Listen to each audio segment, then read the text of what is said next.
दिक्कत है? है? मैंने क्या किया? अरे रोज मुझे कुछ समझाने के मकसद से एक नई कहानी सुनाती है, पर खुद नहीं जानती कि मुझे सब पहले से पता है। हाँ। तो फिर दिक्कत क्या है माँ? लोग क्या कहेंगे? अरे उनका तो काम ही है कुछ ना कुछ कहना। आप ये सोचो कि उन्हें नजरअंदाज करके हम साथ मिलकर किस ऊंचाई पर पहुंच सकते हैं। बेटे और बहू की बातों से सोच में पड़ी माँ वहां से चली जाती है। अगली सुबह सबसे पहले सास तैयार आवाज लगाकर बेटे और बहू को बुलाने लगती है। अरे कहाँ सोते पड़े हो दोनों?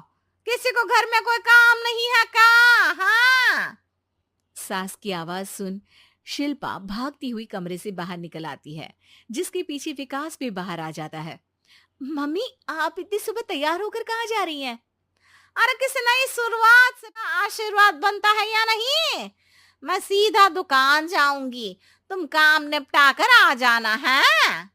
सास की बात सुन शिल्पा और विकास खुशी से फूले नहीं समाते।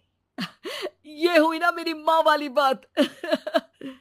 पूरा परिवार मिलकर दुकान पर काम करने लगता है, जिसमें विकास और उसकी माँ दुकान संभालते हैं, तो शिल्पा काम को ऑनलाइन डाल शहर और इंटरनेट का काम संभालने लगती है, जिसे देख गांव में लोगों के बीच गॉसिप शुरू होते देर नहीं लगती।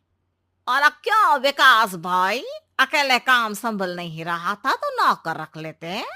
और तो को यहाँ लाने की क्या जरूरत थी?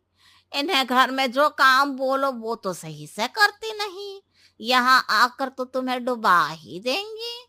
अरे भाई साहब, अगर आपके घर की औरतें सही से काम नहीं करती ना, तो हमें उससे कोई लेना देना नहीं। यहाँ आपकी पंचायत के लिए किसी के पास समय नहीं है। हाँ। करारा जवाब सुन बातें सुनाने आए लोग मुंह लचकाए उल्टे पैर वापस चले जाते हैं। वाह मम्मी, ये तो अब दोबारा कभी भूल कर भी यहाँ नहीं आएंगे। I am so proud of you. अरे बहुत हुआ, हाँ काम पर लगो चलो। तीनों आपस में काम बांटकर अपने अपने काम पर लग जाते हैं।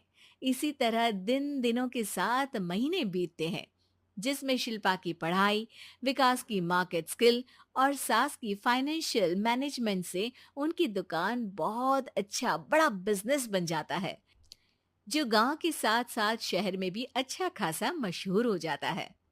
अरे सच ही कहते थे तुम दोनों, लोगों का तो काम ही होता है कहना। अब हमें सुनना